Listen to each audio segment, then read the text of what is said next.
Game time on the road. You guys are on. It may be a new conference, but it's the same old rivalry. Al Eschbach along with Jim Traber here at State Fair of Texas, Oklahoma, Texas, 2:30 kickoff. Jim, Southeastern Conference, first time they'll meet as conference members, and a lot of different things today that we'll talk about. The point spread, first time a true freshman quarterbacks ever started this game. But it's the same old, half Texas, half Oklahoma. You're right. I mean, we're looking at the people right now over here by Gate 5 walking in, and there's a bunch of OU people and there's a bunch of Texas people. So, usually we've talked about this when Texas is good, the Texas fans get here early and they're ready to go, and vice versa for OU. I think that there's optimism, obviously, for the whole season for Texas. I think that OU's hoping that this is the game that kind of takes them to another level. Both have had bye weeks. Unfortunately, not many people for OU have gotten healthy. I guess only McCullough is the one that would be it, yeah. And Taylor Tatum. Oh, that's right, Tatum, the running back. But unfortunately, none of those wide receivers are going to play. So, but you got to go with what you got, right? You got to go out there and play, and Texas is good. Texas is really good. But this game is a different game, Al. You've been to many, many, many of them, and there's weird things that happen down here in the Cotton Bowl. Well, and statistically, you would think Oklahoma would not have a chance. When you put together the Texas defense, which is one of the best in the country, Oklahoma offense, one of the worst in the country. So, just that factor right there, if you're an Oklahoma fan, that's not a good stat heading into this game. Well, and every time we sit together down here at the game, we always talk about 95% of the time the team that rushes for more yards wins this game, right? I mean, I don't know about you, but in my opinion, the only way OU is going to rush a lot is if Hawkins makes some great runs. Well, like last year with Gabriel. What Gabriel did in the fourth quarter. Yeah, that was very impressive. So, I don't know how they're going to run the ball. But you never know. No, you never know. That's right. You never know. I just hope that Seth Luttrell and Joe John Finley and that staff has put together some different things. They've had 2 weeks.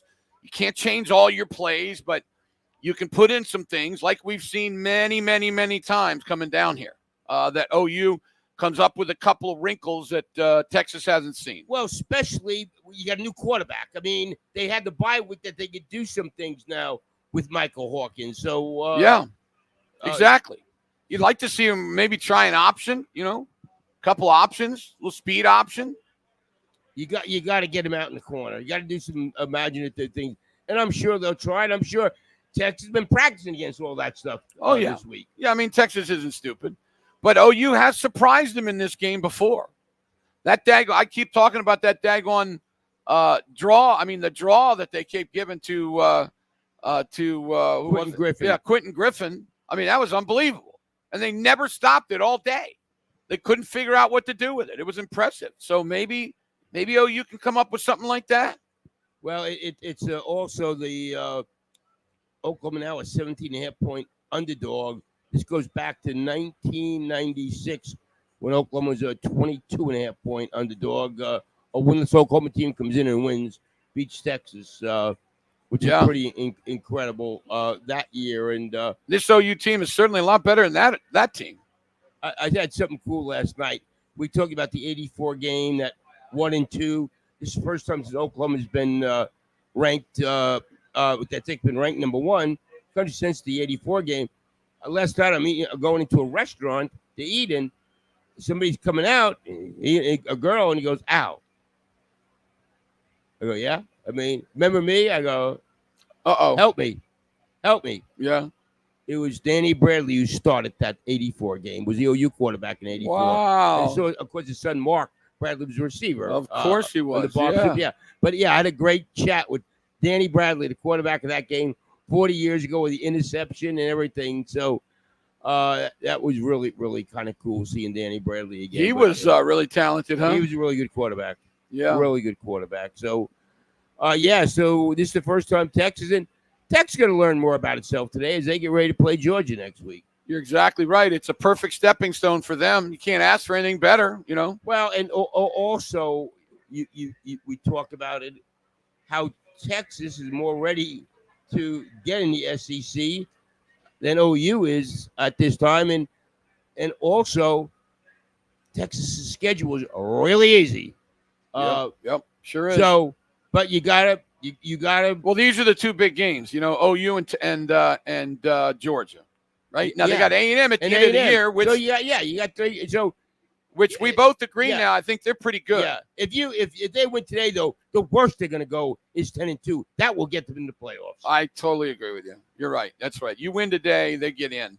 And then, amazingly enough, and I know, you know, people that listened all week, I mean, they know how I feel about this game.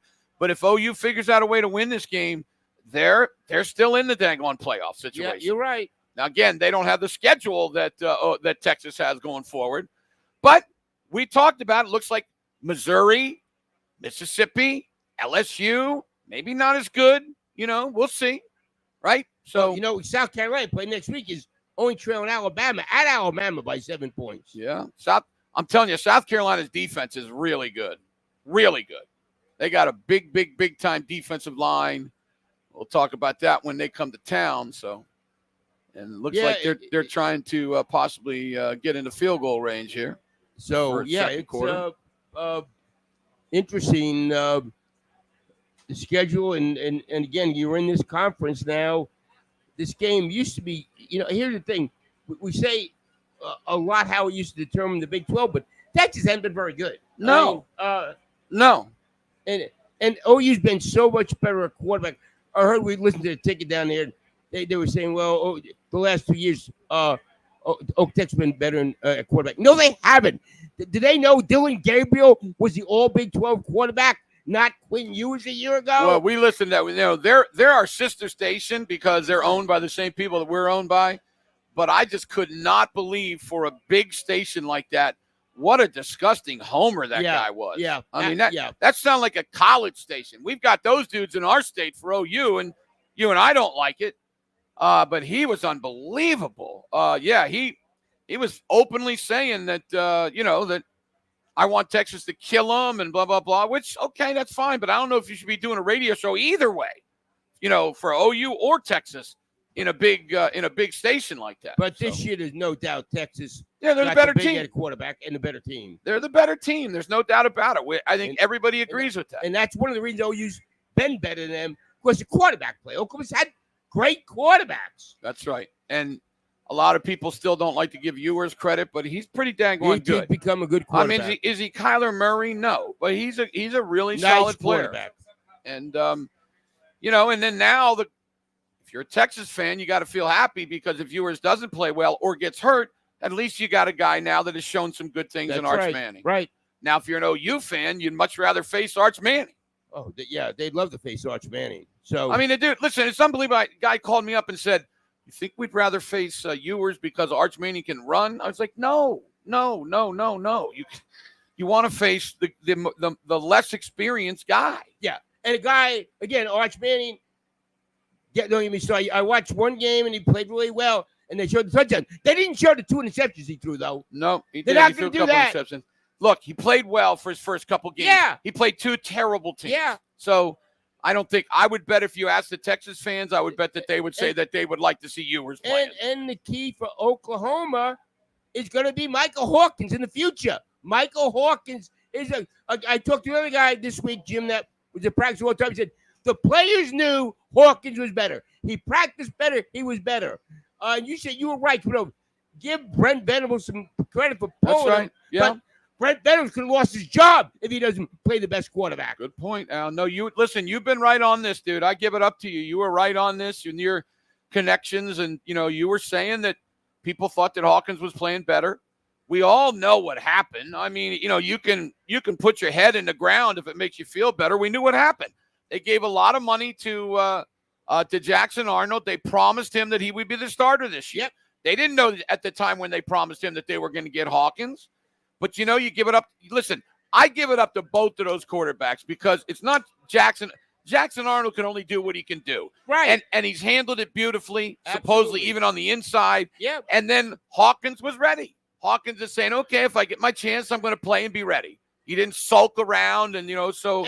And with this offensive line that's not very good, Hawkins gives him a better chance of doing things because of his athleticism. You're exactly right, Al. If you got an offensive line that has a hard time blocking, you want a quarterback that can make plays with his feet. And although Jackson Arnold can run, not like Hawkins. I mean, Hawkins is one of those, you can just see the minute he exploded in his first run we saw, oh my gosh, that's something special. So, yeah. And again, you and I were talking coming over here. Seth Luttrell has got to change some things up today. He's got to get Hawkins moving on the outside, on the run, throwing the ball, the run pass. Everybody talks about the RPOs, How about you do an RPO outside? How about you run the quarterback and then see it can throw or run? That's an RPO too, instead of the inside stuff all the time. I will be shocked if the tailbacks have any success at all. Totally shocked.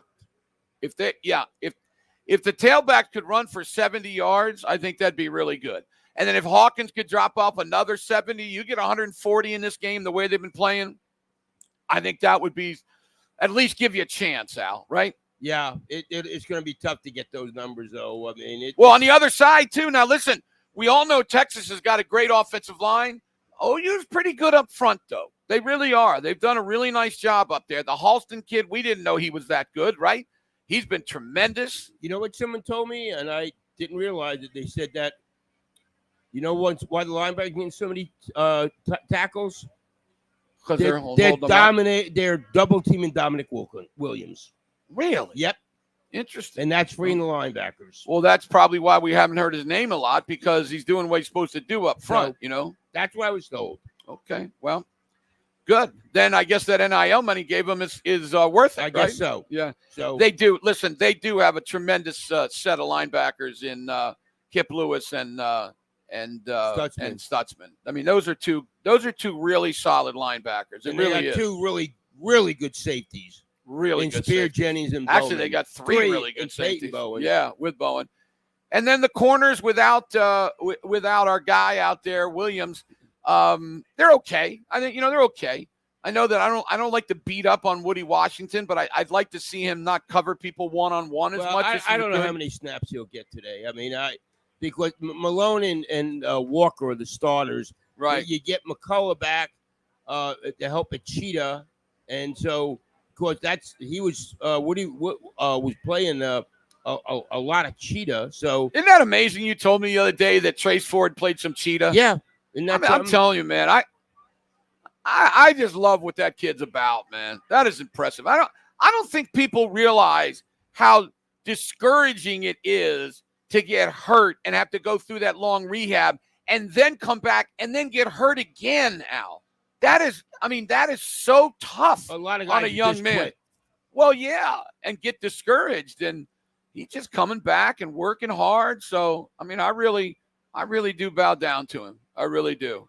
Pretty cool. And to play him at Cheetah, Al, because that position you need some athleticism. It shows huh? Yeah, of course you got to have pass courage and everything in there. So absolutely, it shows you that he's done a really good job recovering from his injuries. Absolutely. By the way, we want to tell people. People are texting me. We're at Gate 5, right outside Gate 5, here in the State Fair. It's right next to Gate 6. Right. Although when you say it's right next to it, yeah, it's a walk. And then next to Gate 4 on the other side. 4 is on one side and 6 is on the other, right? And we got cars going. You see these cars going around this? Yeah, they're trucks, man. They're going there. You get to drive a truck in the like you're out in the desert or something. That's pretty cool, huh? I'd probably roll that thing over. You know what? I'd probably do something stupid. That's kind of cool. That the truck there. Yeah, the State Fair. It's gonna be hot. Maybe the hottest, one of the hottest OU Texas. Yep, maybe the hottest one of all time. Jeez, that's just that's terrible. All right, we got a great show today. The Governor Stitt's going to come by. We're going to talk a little bit about the gambling situation and also a couple other things that are happening with NIL. You know, you talk about the NIL, Al. It looks as if some of these states are just saying, well, you know, forget you NCAA, forget you country. We're going to do our own thing in our state, right? Well, yeah, Missouri did it. And that's going to be ready as soon as they pass this the antitrust suit that's going on right now. Exactly. Where the schools will take over the NIL. Exactly. And the state. And that's why they pass that thing in the state. Yeah. So we'll talk to the governor about that, see how we're doing in the state of Oklahoma. It's countdown to kickoff, Bud Light Game Time, driven by Eskridge Lexus. We are here in the Dobson Fiber. I'm sorry. I lost my mind for a second. Anyway, it's in here somewhere. The Dobson Fiber Mobile Studios. There you go. I got it. We'll come back. We got a lot more, of course, with the legend, Mr. Al Eschbach. He's seen over 50 of these games. You want to talk about some knowledge? Here he is. Where? Right here. It's somewhere. Remember this statue in Animal House said, Farber College, knowledge is good. Yeah, you actually, I think you might have left the knowledge in the car, but we'll see. Boy, terrible traffic coming down here today. Golly. I just decided to go the wrong way and then see what my GPS told me to do. And we got on some serious roads. And we had great directions that you didn't want to listen to. I couldn't figure it out. I couldn't figure out what it was saying. It's the way we always go. I know, but we used to come from a different direction. Right. I mean, listen, I'm really good, but I don't know. I kept reading it, looking at it. I couldn't figure it out. No crashes. That was the important thing. Well, we came close a couple times. Yeah, we came close. We made it. Yeah. But your car won't crash, right? No, my car will crash. Other people hit me all the time. But if you go at somebody, it'll stop before it hits it. Okay. Yeah, which helps me. So that's good. It's real good. It's really good. Yeah. All right, we'll come back. State Fair of Texas. Stay with us right here on the leader in sports, the sports animal.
Number 1 Texas, 2:30 in the Cotton Bowl today. Oklahoma State is off. The Cowboys 3-3 on the year, 0-3 in league play. They go to number 14 BYU next Friday at 9:15.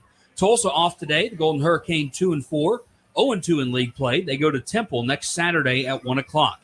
Second quarter scores: number 7 Alabama leads South Carolina 7-0. Number 10 Clemson leads Wake Forest 14-7, and number 21 Missouri all over Massachusetts 21-0. 2:30 games today. Number 4 Penn State, Southern Cal.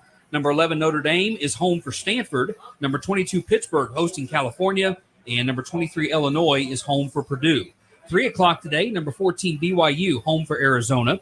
3:15, number 5 Georgia hosting Mississippi State. 6 o'clock, number 8 Tennessee is home for Florida. 6:30, number 2 Ohio State goes to number 3 Oregon. And number 9 Ole Miss is at number 13 LSU. 7 o'clock, number 11 Iowa State goes to West Virginia. 9:15, number 18 Kansas State is at Colorado. 10 o'clock tonight, number 17 Boise's at Hawaii. And last night, Arizona State defeated number 16 Utah 27-19.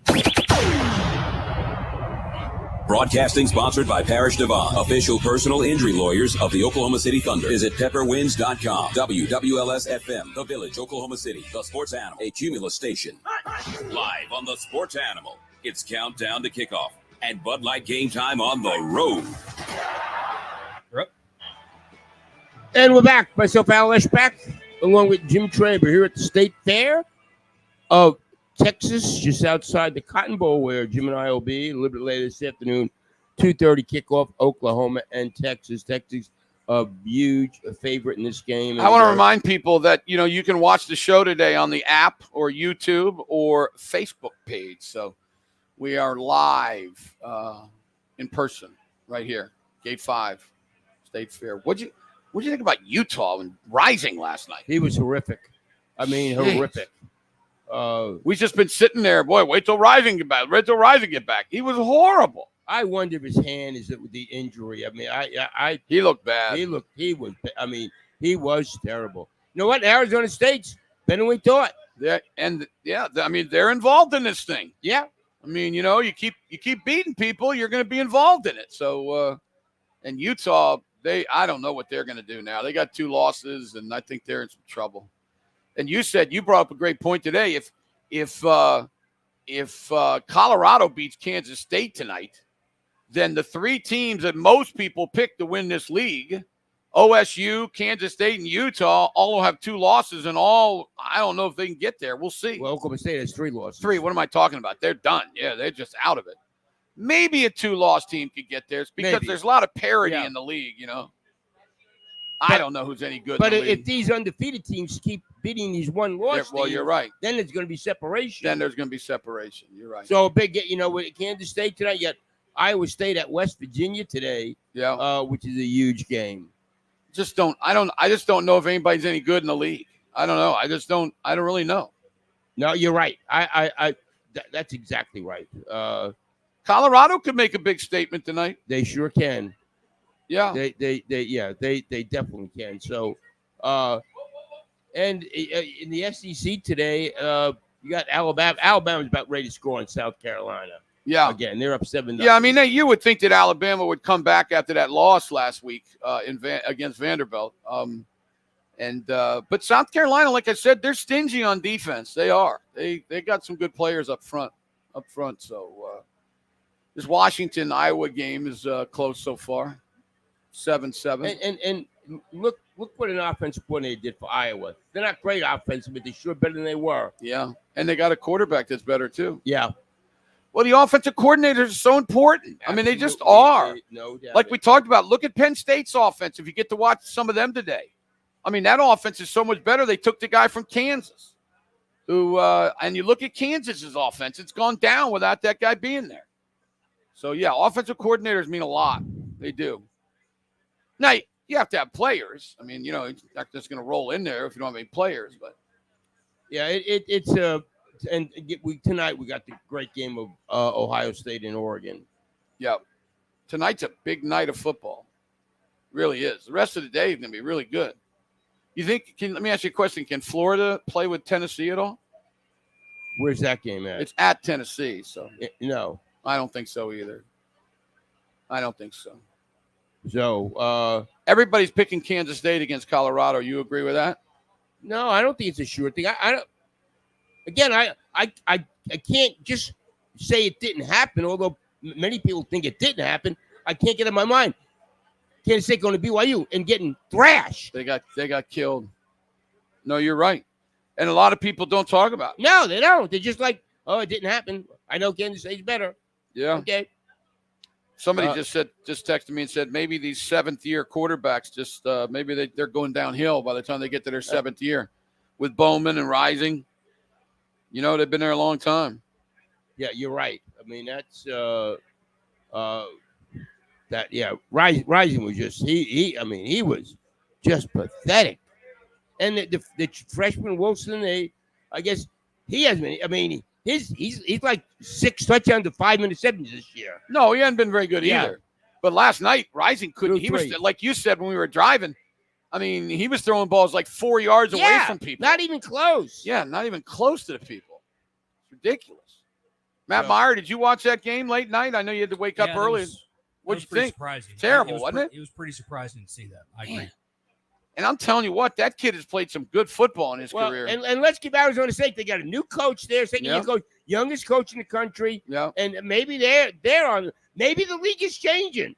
Maybe it is. Of course, it's a brand new league, So, but some of the people. teams, I'm Arizona State, and Arizona, maybe Colorado. Yeah. BYU. Yeah, BYU is. I think BYU might. They got a great chance to be in the championship. Now, who game. they got tonight? BYU. Who they got? They host Arizona. That's okay, right. that'll be a good game. Yeah, that's a good game. Yeah, I'm telling you, the nighttime tonight is really a big time. A lot of good games. A lot of really good games. Well, this game here today, the OU Texas, it's an emotional game. The game 2 years ago was such a flat out embarrassment for Oklahoma. When Gabriel couldn't play. Yeah. I mean, that was just horrific. And so, we'll see. Ewers hasn't played the last couple of games, so we'll see how he is. But he's a good player. He has a great chance to be a first round draft pick. Well, and again, we talked about it driving down here. Is he going to be rusty? I mean, you look at. I mean, I know he's probably a better quarterback than Rising, but look at Rising. Look how bad Rising was. The key for Oklahoma is get after you. They cannot let him get in a zone. No, you're right. In a rhythm. And he's not a great movement guy. He can move a little bit, but he's not. He's not a dude that's going to run all over the place. And what also is games, it could be a great chess match.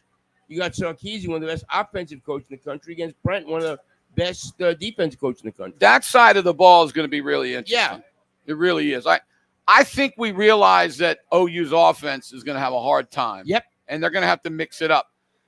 But on the other side of the ball, I think we believe that OU's pretty daggone good off defensively. So can they play with can they slow down Texas? Can they get some turnovers? Can they make some plays? I think that's going to be a big, huge part of this game. It really is. Got to get turnovers. Have to get turnovers. And they cannot let you talked earlier about whoever runs the ball better usually wins this game. They cannot let Texas. This defense has been really good against the run. Yeah. the running game, that's one of the things that really bothers me about this game is that I just don't know. I mean, unless Hawkins makes a bunch of big plays, I just don't know how they're going to run the ball. What's happening all year? No. And Texas is better. I mean, I would say that they're probably right there with Tennessee defensively. Probably. Then, of course, the other teams. But I agree. I'm the person that didn't like Michigan all the way from August. You and I both talked about it, right? We both thought they were overrated. But to go up there and hold them to 80 yards And running is pretty good. Just spanked. That's right. They did. They spanked them. So should be pretty good stuff. Pretty good stuff. And then Oklahoma's schedule. You get this, and then the gauntlet of the next week, the road games they got to face, going to Mississippi, going to LSU, going to Missouri. Although Missouri, we talk about it all the time. That's a game you got to go win. You got to go up to Missouri and win, right? You're Oklahoma. I agree with you. Missouri just has not looked real good. Now, last week they beat somebody. Who they beat last week? And they looked a little better. Missouri got killed. That's right. That was one of my picks. What am I thinking about? You're right. So they're beating up on UMass today. Oh, that's right. Yeah, Massachusetts. Yeah, that's horrible. They played Boston College this year, and they play UMass. You know what? The school at UMass? Who? One of the greatest basketball players. Dr. J. Dr. J. Yeah, that's right. Dr. J. UMass. Where's that? In Amherst? Yes, it is. Amherst. I don't think I've ever been to Amherst. I don't think I've been to Amherst either. But it's people going to know Texas with their game next week with Georgia, which is going to be really, really, really interesting. You got two great. We got Alabama at Tennessee and Georgia at Texas. I heard and talked about that. They said it could be the biggest game ever played at the university. That is crazy, isn't that crazy? That is absolutely crazy. But because for Texas, Oklahoma's never played there. You're right. That's right. For Texas, you got to go win this game. You can't take it lightly, obviously. And then once this game is over and you win it, well, then you get ready for the biggest game. Like you just said, I think the governor is coming over here. Tell him to stop taking pictures. Get over here. Let's go. Governor Stitt rolling in here. I wonder what kind of bet he has with Governor Abbott. $1,000, I heard. I don't think so. No? Okay. Although both of them got a lot of money. I don't think $1,000 was very much to either one of them. You need to tell him, hey, he's making bets. Why can't we do it in the state? That's exactly right. Right? That's exactly right. I know people that have to drive up there to Kansas to do it, and that's now does Arkansas have it? Yep. Arkansas, Kansas, New Mexico. Will Texas ever have it? Probably not. They don't have it. They got those card rooms that somehow are legal. Nobody knows. They don't have casinos. No, they don't have casinos. No. Right across the border, everywhere you go, there's one though. We got him. Let's bring him in here. Come on. Let's get him hooked up. There he is, the man. How are you, sir? Go ahead and fire those on there real quick, please. Put that down. But there we go. We're gonna turn it on. What is he? Number 2? All right. Here we go, baby. I'm here. How you doing, Governor? Governor Kevin Stitt. Nice to see you. Jim Traber, you're looking great, man. Thank you, man. Appreciate that. You are. You're fit, man. I don't know what I am. I don't know what I am, but I'm alive. So that's the man. Look at him. You know that he's over 48 years of radio now. You know that? Al Eschbach. He's a legend. Is that amazing? I listened to him when I was at Norman High, and then all through college, and all through my 30s, 40s. You guys are legends. It's just an honor to be here with you. He's amazing. Well, what do you think now? First thing we got to ask you, what's your bet with Governor Abbott? Well, I bet some Oklahoma steaks and Oklahoma craft beer, and I think he was doing some barbecue and Lone Star beer and Lone Star beer. Yep. Come on. Well, you're doing the good stuff. Yeah, come on. That's right. That's their deal. Lone Star, man. That's a Texas. Although there's another beer from Texas that's really good. I can't remember what it is. Well, it's not Lone Star. I can tell you that. I agree with you on that. Yeah. It's probably $2 a 6-pack. It is not. Although nothing is $2 a 6-pack anymore. Lone Star is. We got to talk a couple things. First of all, let's get to the positive. How about the Olympics coming, man? That is pretty cool. Oh, I mean, it's super, super, really exciting. So I've got to give a lot of credit. Former Senator Don Nichols has been working on this, pushing it. So we've been behind the scenes talking to them. It just makes a lot of sense. I mean, it would cost them millions and millions of dollars out in California to put up what we already have in Oklahoma. And so getting the kayak here. We also were working on wrestling and didn't quite get that to happen. But anyway, it's going to be exciting to have Olympic sports in Oklahoma. It's going to be great. Chance that Patty Gaskell will be the coach? Will be the coach of Could be the coach of football. I mean, who else would be better than her? Well, yeah, that's really good, Al. You're right. She should be the coach. I totally agree with you. 100%. Hey, let me ask. So, do we make money on that? Explain how that happens. Do you just take it because it's wonderful to have it? I mean, just talk about how that works. Yeah, I mean, well, the economic impact for our state, our city, is just going to be amazing. You talk about just putting the limelight and the focus on Oklahoma City. I mean, you saw Qatar that just did the World Cup, and it just kind of puts their country on the map. And so these cities are going to bid for these Olympic events, and it's going to cost their city hundreds and hundreds of millions of dollars. And basically, Oklahoma City is going to get all that exposure for free. And so our hotels will be filled, our restaurants. It'll be great for the branding of our state. I mean, Oklahoma is just the place to be right now. People know that. We've got more people moving here. And so that's just another feather in our cap. And it's going to be exciting for the quality of life, and the citizens are going to enjoy it. Let me ask you, is Oklahoma City the area big enough to get the NBA All-Star game? Why can't get the All-Star game? I mean, we need to be bidding for it. We absolutely do. That's a great. You have enough hotels rooms? You know, I don't know the specific counts on that and what they're looking for, but that's what I've been pushing tourism to actually go out and try to get some of those events, right? Yeah. And really go after those conferences, those big events. Why not talk to Jerry Jones? I was pushing my staff. We need to reach out to Jerry to play a Cowboys game in Oklahoma City or in Tulsa, or an NFL game. I mean, those kind of things. I'm just trying to. We're just trying to promote our state. Well, they used to play some exhibition games in Norman at OU. Yeah. That's what we're talking about. So we think we can bring some of that back, and we're just kind of continue to put Oklahoma on the map. We've got Oklahoma City is now the 20th largest city in the country. Well, most people don't realize that. That's really cool. We've got 4.1 million people now, so we're the 28th, 27th largest state population-wise, and so a lot of great things happening in Oklahoma. Okay, so you've done some really good things in your career so far, and there's people probably think you've done some bad things. That's fine. What is that? I don't know. I don't know what it is. But I want to ask you about the sports betting. I have said on the air, and this is nothing against you because you know I like you and respect you. I have said on the air that this will not happen until you leave office. And because, let's face it, you and the tribes have been at battle a little bit. Am I wrong on that? Can you get it done before you're out of here? Well, I would like to hope I could. The governor that's elected by the people of Oklahoma, I put forth a plan that's fair for everyone. It's commercial license, anybody that can bid on it, including the tribes. But we're just not going to give away a program to a special interest group that doesn't make sense for the citizens of Oklahoma. So we absolutely can get it across the finish line right now. But I believe in fairness, and I want to make it available for you. If you want to set up a sports book, you should be able to do it. I'd have a big league sports book. I know you would. Al and I, we'd have a good one now. The Total Dominance Sports Book.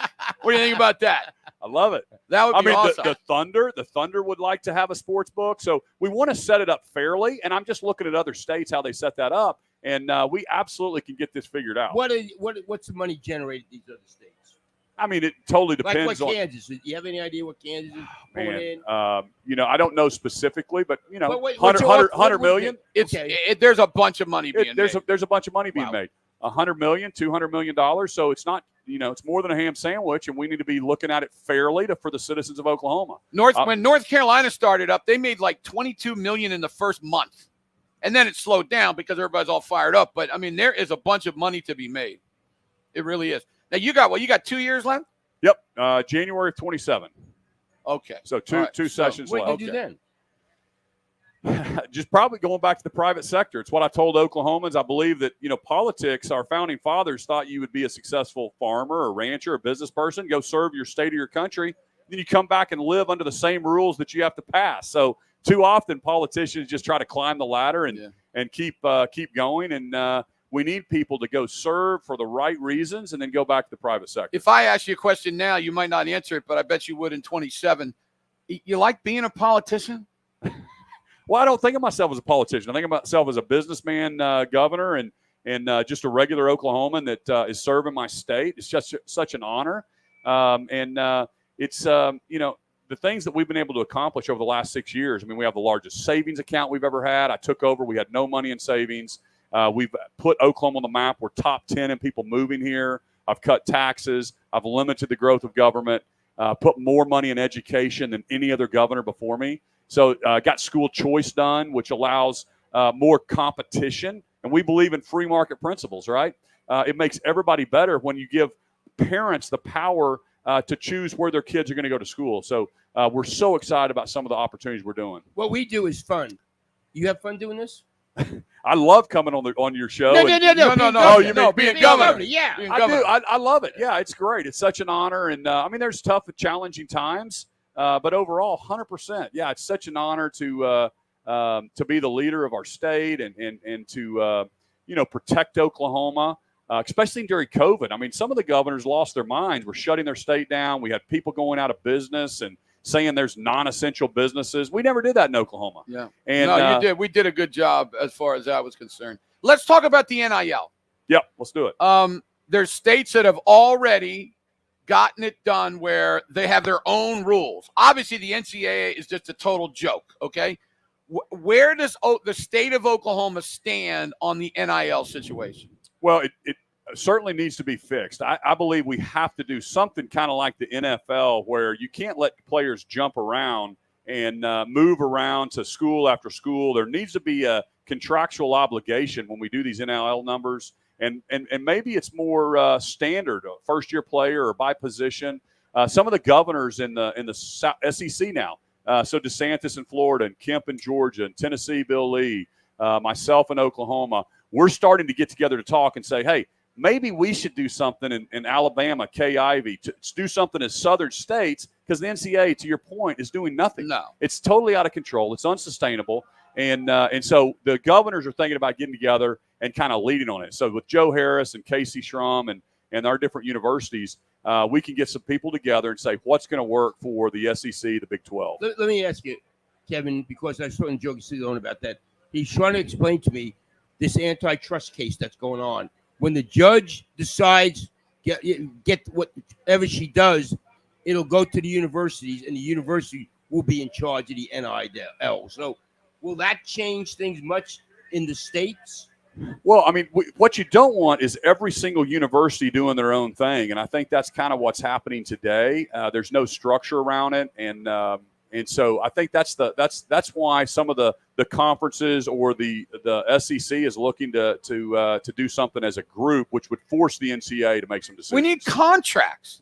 How can you have anything at all with no contracts? I mean, it's beyond belief for me. Can you imagine if Al Eschbach, the legend of radio, didn't have a contract and someone walked up to him and said, hey, Al, I got this station over here. I'm going to pay you, $500,000. And he would say, see you later. I'm going to go over there. I mean, it's ridiculous. Yeah. No, that's exactly what's happening. And man, I mean, it's problematic as a fan base. We're seeing kids just leave for an extra dollar or whatever. And yeah. And so I think there needs to be some structure around it. Everybody knows it, but everybody's kind of pointing the finger and waiting for somebody else to make a decision. And so Oklahoma needs a lead on this, and the SEC and the Big 12, because to your point, the NCAA is not doing it.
because your beer cooler is empty.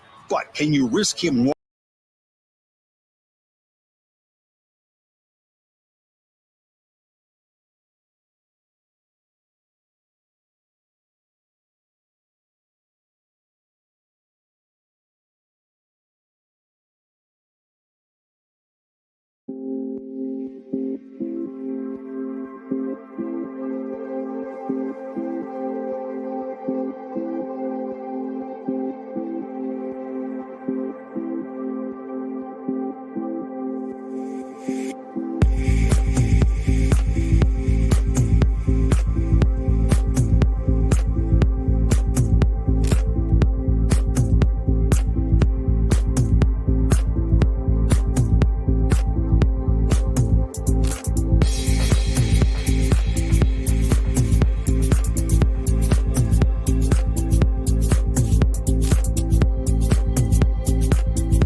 we're back.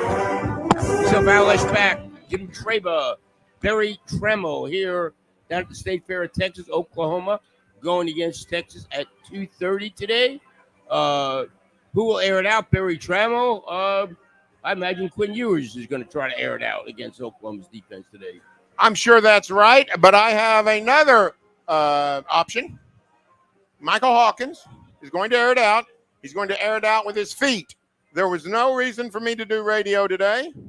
I got expert analysis on the drive to Fair Park from my daughter and granddaughter. Okay. Who would probably grade about a C. They'd probably get about 3/4 of the questions correct on what a first down is. So they're very in-depth football analysis. But my daughter says OU just needs a couple of Michael Hawkins somersaults, and they will win. There you go. And I thought that was pretty solid. So I said the same thing, only I said it's Superman plays. Remember? Same thing. My granddaughter says we need Nick Anderson, and my daughter said no, just Michael Hawkins. And my granddaughter says they play different positions, and my daughter said that doesn't matter. So there you go. We've settled it for good. Well, it sounds like Julie because she was posting a picture of us, and she said, "Now what gate?" And I said 5, and then she said, "What's the name of the stadium?" By the way, I don't think the numbers have gates. When you look at a map, it's all got words. No, it's 5. It's 5. Grand, Gate 5. Gate Grand 5 Gate. right here. Gate They call 5. it Grand Gate on the maps. Grand Gate? Grand Gate. I I literally was at the map about 100, no, less than that, 50 yards right down here, Jim. I couldn't find you. I didn't know where you were. I was at the Grand Gate, but I didn't know where Gate 5 was. And I just looked and looked, couldn't settle it, looked up and saw the animal banner right here. And Well, I thought, good. well, I found it, but not through any kind of map quest, just bloodhounding. You're dressing cool today, huh? Oh, man, guys, I got to get to next Saturday. Hi, next Saturday, 67. We got an 11 a.m. kick. Oh, my I'm gosh. hoping it's We about would be- 56. Alan and I would be chilly. I'm in the hoping morning. it's about 56 when I sit down with you guys. That's going to be chilly. That'll be nice. Chillsville, as I say, Chillsville. Tram, let me ask you. OU's got a week off. Texas had one too, but I don't know how much they have to work on. Wouldn't you think, Tram, that this offense with Seth Luttrell would really, bear down this past 2 weeks and try to find a couple things that they might be able to do? I just think that, everybody knows how I feel, and I think Al brings up some great points. It's not totally his fault, but I just don't like it. I just don't think they've used a lot of imagination, Tram. Well, I think the one thing they got to do, and maybe they have, I haven't studied it, but you got to use a lot of motion. You got to use a lot of different sets. The plays end up being a whole lot alike, but you got to put the defense on its heels. They're hamstrung because they've lost their best 5 wide receivers, and their tight ends aren't any good. Because, Before you go any further, Al, in August, Dean Blevins and other people were talking about these tight ends. They really have been underachieving a little bit, huh? Well, they're not exactly from Blue Bloods programs. Okay. You got one from North Texas and Southeastern yeah. Louisiana. So- Yeah, that's right. Yeah, Well, I guess they you're weren't right. running pass patterns against and- Michigan. And here's important. I hear their blocking has been really bad. Yeah. See, Yeah, that's the problem. That's the deal. That's why. Yeah. Hey, listen, if you don't have any wide receivers, you can run a bunch of jumbo packages. Put 2 tights, 3 tights out there and just see what you can do. Right. But you don't have the tight ends to do that. Right. Don't have the tight ends to do that. So back to the question. You think Luttrell is going to – Oh, sure. Yeah. Oh, no doubt about it. I would like to see a lot more 2 tailback sets. Tatum and Sawchuk together, Barnes and Sawchuk together, Barnes and Tatum together, whatever the case. Because I've always loved that since, for 15 years I've loved it. I think Dane is the first guy to do it in the air raid. But that's what I've always liked that a lot. So I'd like to see more of that. Well, let me tell you, South Carolina's giving Alabama everything they want. Alabama. It's 14-9, and Carolina's trying to kick a field goal here 14-12 Alabama. Wow. at half. – that goes – How about that? Alabama. South Carolina in town next week.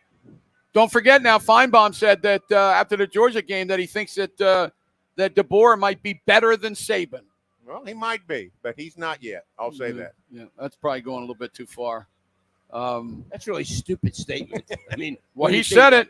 I mean, he said a lot of stupid things. He obliterated Lincoln Riley. Now he's coming back to the earth a little bit. And who else did he? Oh, Colorado. Said Colorado shouldn't even be a Division I team, I think.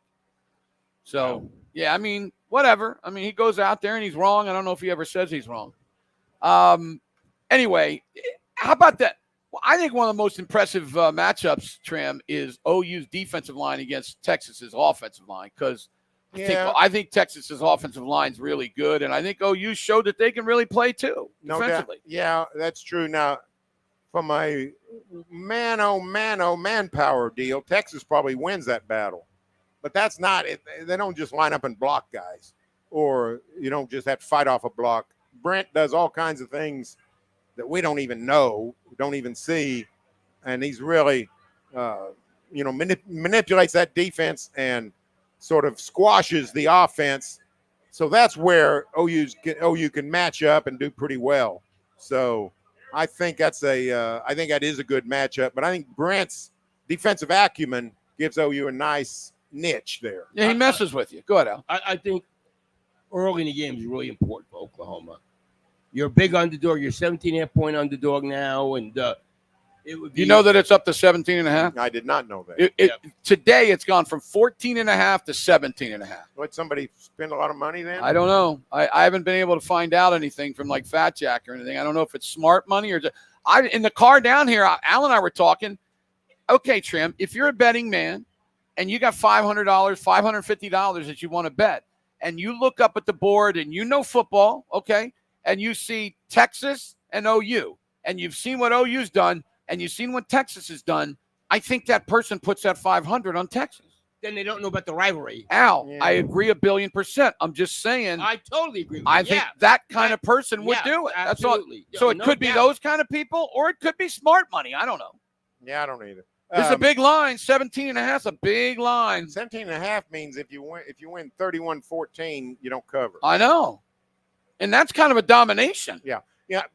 Talking about the start last year, remember Quinn Ewers threw 2 picks in the first 5 minutes. Exactly. And that sort of set the tone. Now Texas came back, played really well, had a chance to win, took the lead. But OU showed themselves they could play with them, right? OU said, hey, we're in this for the long haul. Dylan Gabriel was just really good. The Sooners could win with offense last year. So they won't win with offense this year. So, but they do have a defense that can keep them in the game. I still say it reminds me a lot of 2009 when Sam Bradford got hurt early. OU was not very good because of all the injuries. Sam tried to come back, gets hurt.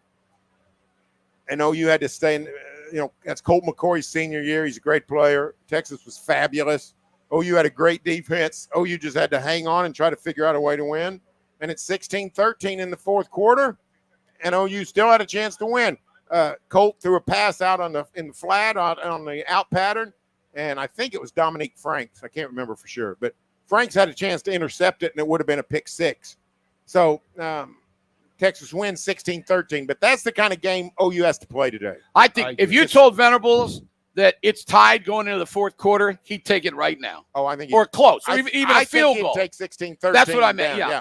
Even a field goal. Al, you agree with that? Absolutely, totally agree with that. Yeah. I mean, when you're this big of an underdog and Texas is number 1 in the country, you got to just hang in the game. Here's one of the things that bothers me, Trim. And Al has said that I guess they have tried to do it. We talked a lot about getting the ball down the field, and I guess both of the quarterbacks haven't gotten it down the field. My deal is, in his ear, you say, throw this deep. Yeah, I want you to drop back and throw it deep. But these young receivers, they were highly recruited, and they can catch the ball. So I think that they've been a little timid because they don't have their other receivers. I'm saying in this game, I'm going for it. I'm going to go ahead and go for it. Is that wrong? No, receiver is the easiest position to play at a young age in college football.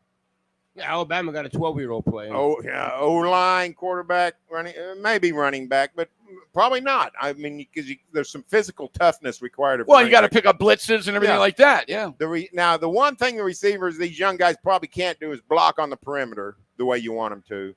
So that's another thing that impedes your offense. If you've relied on really good blockers to break something open on the edge. Ready. But it's I agree. I wouldn't feel anything. Just chunk it and throw it.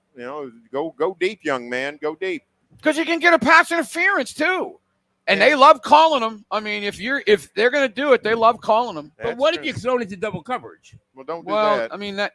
But Al, they can't cover both deep guys double. You figure out which one's got some coverage, and then you throw it there. And the other thing, Al, is you look them off. If they're playing safeties in the middle of the field, and you just look at one side and then turn and throw it deep so the safety can't get there. I know it's not that easy as the way I'm saying it. I'm just saying you got to do that kind of stuff. Here's the truth, guys.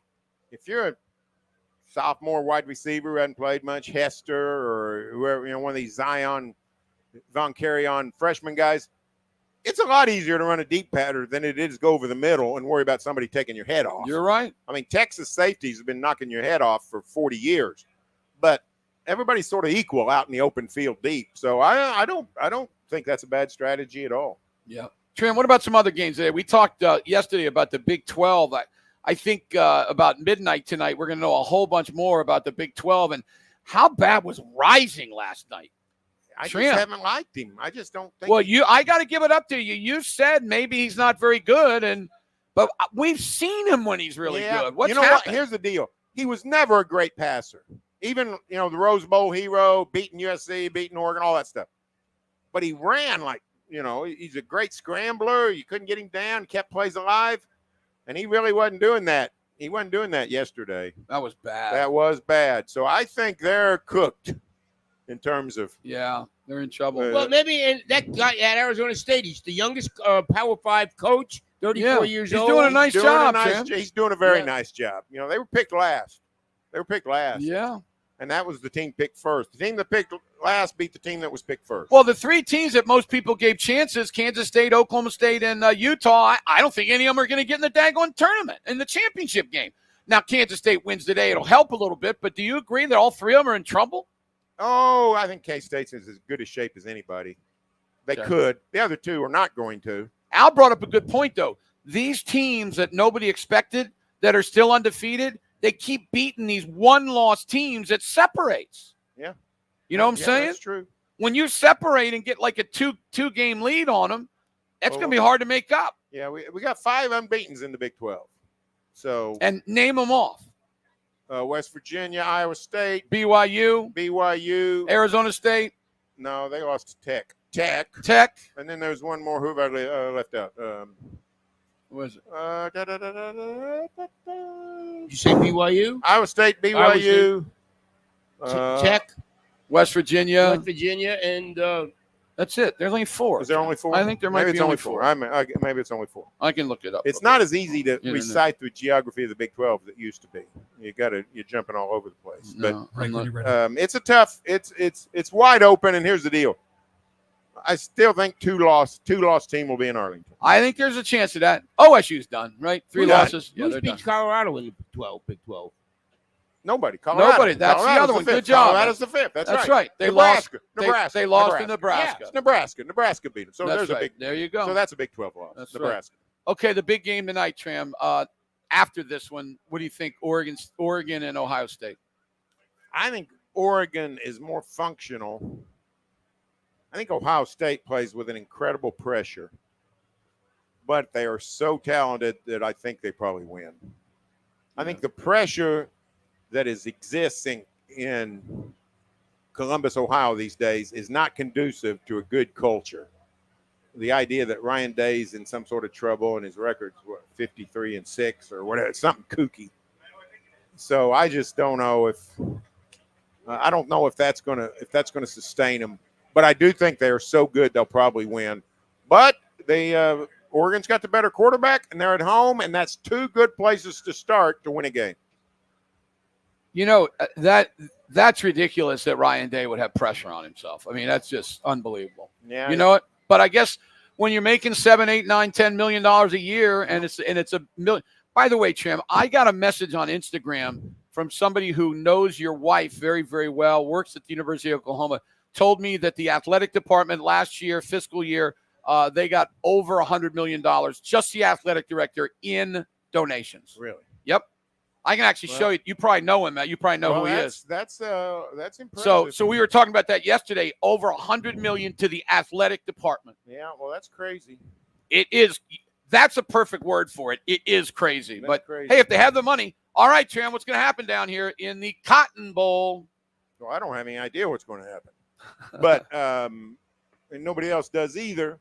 But if OU stays, plays really good defense, makes Texas work for its points, and wins a turnover battle, it'll be a fourth quarter game, and anybody could win. You guys know me. I always pick who won last year. So I picked OU to win, but it's a tradition.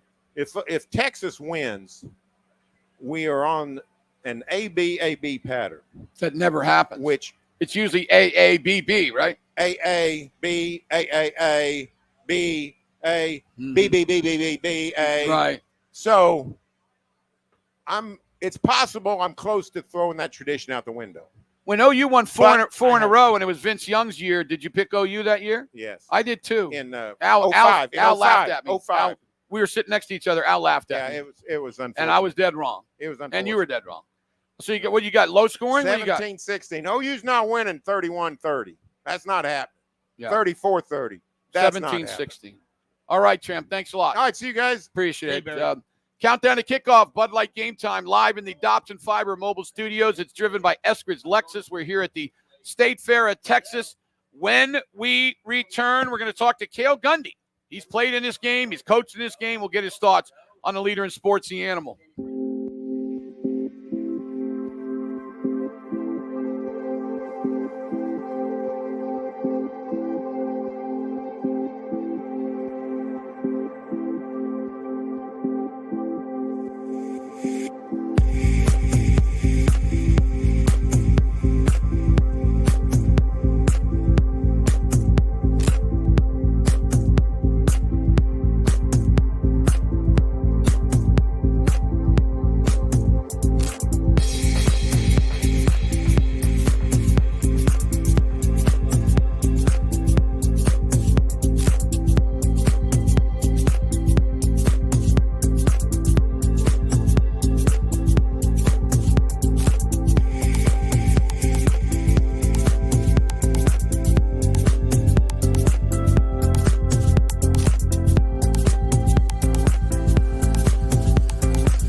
Clock number 14 BYU is home for Arizona. 3:15 number 5 Georgia hosting Mississippi State. 6 o'clock number 8 Tennessee home for Florida. 6:30 number 2 Ohio State goes to number 3 Oregon, and number 9 Ole Miss is at number 13 LSU. 7 o'clock number 11 Iowa State's at West Virginia. 9:15 number 18 K-State goes to Colorado. 10 o'clock number 17 Boise is at Hawaii. And last night, number 16 Utah fell to Arizona State. Sun Devils win 27-19. Countdown to kickoff and Kale's ready. Here we go. On the road. Sponsored by Earl's Rib Palace, Landers Chevrolet of Norman, Clearsight LASIK, Fire Lake Casino, Chapel Supply, T&W Tire. Kale's ready. You're up. We're back. Myself, Al Eschbach, Jim Traber here at the State Fair, Oklahoma, going against Texas. 2:30 kickoff. Joining us right now, Kale Gundy. Kale, you played as a true freshman against Texas. Michael Hawkins would be the first OU quarterback ever, true freshman ever to start for either team in this game. Al, I know people think this is weird, but I think he'll be fine. I do. Again, once you get in that game, when the ball gets snapped, I mean, it's you get in a different zone, and all you're focused in is the game, and you don't really hear a whole lot of what's going on out there. You know, as long as you've been in big moments, championships, whether football or baseball in high school or a World Series or really big moments in your life when you're growing up. Again, to me, it doesn't matter what level, because if you played in the state championship baseball game in high school, that was the biggest moment of your life as an athlete. So if you were 15 or 16 or 17, you got the biggest moment of your life. So as long as he's been in moments, which I think he has, I think he'll be just fine. And I think just because how he's been raised by his dad and how he's been coached, I think I'm not worried about that moment one bit. Let me ask you about Seth Luttrell, Kale. Do you believe that in this 2-week period, we all know you can't change everything, but do you believe, as I love that you texted me about that smoke draw, but do you believe that he will come up with some things to maybe avoid the possibilities of his offensive line having just line up and blocking the guy in front of him and maybe change some things up for this game? Yes, he has to. Because, I mean, we've seen that they're just not capable of, running the ball up the middle. So they have a lot of misdirection in their offense. I think they need to find some more misdirection. I said this at the beginning of the week. Vanderbilt is the offense that needs to be run in the Cotton Bowl for OU. Vanderbilt had Alabama on their heels. They had them flat. They had them just a little bit slow. And it's because of all the misdirection. It's because of the receivers going one direction, the line going one direction. They played with a tight end or two during snaps, and they would go the opposite direction. They literally, on their run games, they could hand the ball off to somebody, whether it was a receiver, a running back, or a quarterback. Somebody could go to the right, somebody could go to the left, and somebody could go downhill. And Alabama was hesitant. And Vanderbilt does not have the players that Alabama does. So that's what it does. You've got to try to find an equalizer. And Michael Hawkins is a much better quarterback and a faster quarterback than the quarterback from Vanderbilt. I'm hoping that they watched that Vanderbilt game and took 2 or 3 or 4 concepts, which they already have very similar stuff implemented in their offense with their personnel. It'll give them the chance to get some bigger plays in the run game. Let me ask you, when you were at OU, how much did Bob get involved with the offense much, or what was that like, Kale? No, never. Bob's a defensive guy. So Bob Brent was the is head coach, and Bob was the defensive guy. He was a head coach and a defensive guy, and he was mainly the head coach. He would go into the defense a little bit, but not like Brent Venables, because Bob had more comfort in knowing that his defensive coaches were pretty good, I believe. How do you think Brent does? What does Brent do as far as the offense? Does he suggest? Does he tell? What do you think he does? He has been. He's been coming over there, is the word on the street.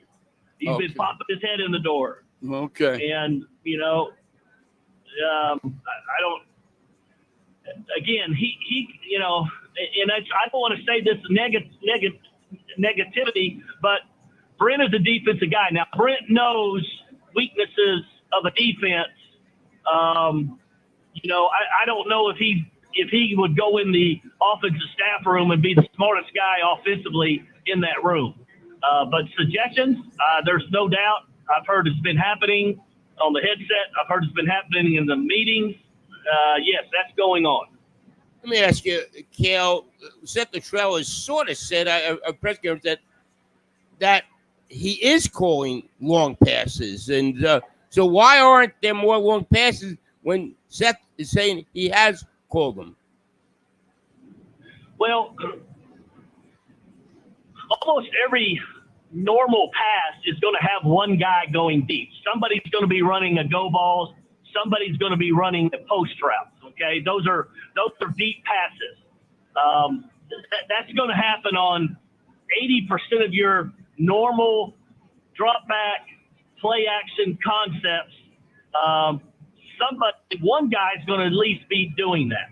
Now, the way to get more than one is you got to call verticals. You got to get multiple guys going down. And first of all, the protection hasn't been the best early in the season.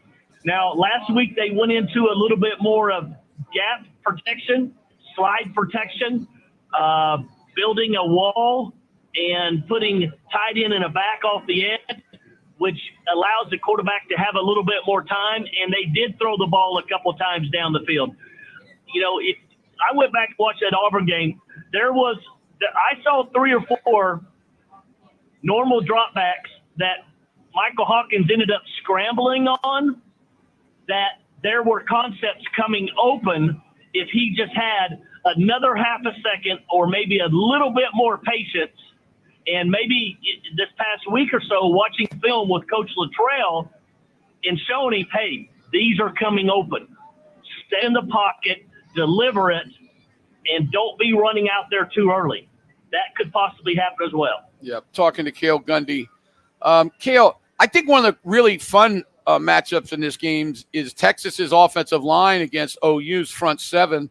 I think on both sides, I think Texas's offensive line's really good, and I think OU's front seven's really good. So talk a little bit about that matchup. Well, Texas's offensive line is really, really good. It's unfortunate that they only got 5. And when you say the front seven, Brent Venables' defense is built to stop the run. So Brent's going to have 7/8 guys in there stopping the run for most of the day.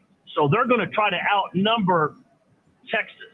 And if they're always going to have at least one more than Texas will. So if Texas has 5 O-line in there and no tight end or fullback, OU's going to have 6. If Texas has 5 plus a tight end, 6, OU will have 7. They will always have one more guy in the box to shut the run game down. And I know you guys know the stats. 23 out of the last 25 years, whoever wins the rushing total wins the football game. Only one time was it not correct. And one time, both teams had 124 yards, and Texas won. So really, 23 out of 24 years, if you rush the ball more, regardless of everything else, if you rush it more, you won the football game. What's your thoughts on Quinn Ewers? I've just never been a huge fan of him, Al. I think he's a good quarterback. I don't see him, and this is my opinion, and it's not nothing negative to him. I wish him the best. I don't see him being successful in the NFL. He's not a quick release guy. He's not a strong arm guy. He's a touch guy. He's a throw the ball down the field. He's You can break whenever you're ready. for Sark's offense because it creates big plays, over routes, deep balls, out and up, touch passes. And I'll be honest, with him not playing in a game, I mean, yeah, he's been going against the defense, but, going against the scouts, they don't crank it up. So he's probably been against the defense, I would say maybe 6, 7, or 8 times in practice in maybe some team run or blitz situations. But he hasn't felt that heat, since he's been out of the game, since he hasn't been playing. So I think that's huge. And he doesn't move around very good anyways. And so what OU has to do is they have to get after him. They've got to get after him. Got to get after him and see if they can get an interception, a sack fumble, and create another offensive possession for the offense. Now, the one thing Sark did last year, and Sark's great at it, is OU's defense got after them early in the game. Well, they settled down. Sark figured it out and got into some play actions and got into some max protection and started hitting some deep routes. Texas has good wide receivers, but they're very young. They're not as good as they were the guys last year. Now, maybe 2 years from now, they will be as good, but they're not as good as those guys that are all in it. There's 3 of them that are in the NFL. Matter of fact, 4, because the tight end. They have a tight end and 3 wide receivers who played in this game last year that are on NFL rosters now. Yeah, no, you're right. It's just going to be a great matchup. It really, really is. I'm excited to watch it. OU's defense has got to find a way, everybody knows, to create some opportunities for, the offense a time or two. And hopefully, hopefully OU can get the ball down the field, take some opportunities to throw some post routes or go balls or stutters and goes with some max protection, because Michael Hawkins can throw the ball. He's got a strong arm. He's an accurate passer. He's just got to let it go. Unfortunately, OU doesn't really have much height out there. All they have is J.J. Hester. All these other guys that are playing now that are really kind of your twos or threes are smaller guys. They can run, but they don't have a lot of length. They don't have a lot of height. Yeah. Give us your score, Kale. 24-21 OU, and I don't know. I'm just not a believer, guys, in Texas. I do not think they're the number one team in the country. I think they're a good team, but I do not think they're the number one team. I think they've kind of fell into this ranking. I do think they are a 5, 6, 7 ranked team, but I just, OU's going to go down there and hit them in the damn mouth, and they've done that consistently for so many years. And until Texas can show us or show the world that, hey, we're going to punch you in the mouth for 4 quarters, I just don't have any faith in them. So I got the Sooners winning 24-21. That may be a little homer on my side, Jim, Al, but I just believe that in my heart. All right, no problem, Kale. Thanks for coming on. We appreciate it. Yes, sir. Kale Gundy doing a great job. You can hear him with Mark Rogers. All right, it is Countdown to Kickoff, Bud Light Game Time, driven by Eskridge Lexus. We're live in the Dobson Fiber Mobile Studios from here at the State Fair of Texas. When we return, we're going to talk to Dean Blevins. Dino's a little sick, so hopefully he'll be feeling okay. We'll get him on for a few minutes and see what his thoughts are right here on the Sports Animal, sportsanimal.com, and the Sports Animal app.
9:15 on Friday. Tulsa also off today. The Golden Hurricane 2-4, 0-2 in league play. They are at Temple 1 o'clock next Saturday. Games in the third quarter right now. South Carolina leading number 7 Alabama 19-14. Also early third, number 10 Clemson leads Wake Forest 28-14. Third quarter, number 21 Missouri on top of Massachusetts 31-3. Other 2:30 games, number 4 Penn State goes to Southern Cal. Number 11 Notre Dame is home for Stanford. Number 22 Pittsburgh hosting Cal Berkeley. And number 23 Illinois is home for Purdue. 3 o'clock, number 14 Brigham Young is home for Arizona. 3:15, number 5 Georgia hosting Mississippi State. 6 o'clock, number 8 Tennessee is home for Florida. 6:30, number 2 Ohio State is at number 3 Oregon. And number 9 Ole Miss goes to number 13 LSU. Number 11 Iowa State goes to West Virginia at 7 o'clock tonight. 9:15, number 18 K-State is at Colorado. 10 o'clock, number 17 Boise goes to Hawaii. And last night, Arizona State defeated number 16 Utah 27-19. Broadcasting sponsored by Parish Devon. I haven't heard from Dean yet. I'm trying to get a hold of him, but I haven't been able to reach him. Okay. So I'll let you know. Okay. WLS FM, The Village, Oklahoma City, The Sports Animal, a Cumulus station. Live on The Sports Animal, it's countdown to kickoff and Bud Light game time on the road. Hey, you're up. And we're back. Myself, Al Eschbach, Jim Traber here. The State Fair of Texas, Oklahoma going against Texas. 2:30 kickoff, and a shocker going on in Tuscaloosa, Alabama right now, Jim. Yeah. South Carolina up over Alabama, 19-14. If they lose this game, there is going to be a revolt going on down there. They'll probably have a new coach pretty soon. They're really disgusted with How that. do you figure South Carolina out? I don't know. I mean, some weeks they play really well, and some weeks they stink it up. I don't know. I know their defense is good, but Well, and they're shredding the Alabama offense. yeah, they are. They really are.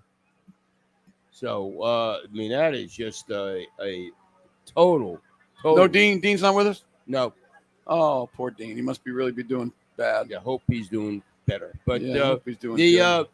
we look today. Nothing. I'm with you. I thought Rutgers would play better against. They're getting kicked by. They are getting beat up, yeah. By Wisconsin.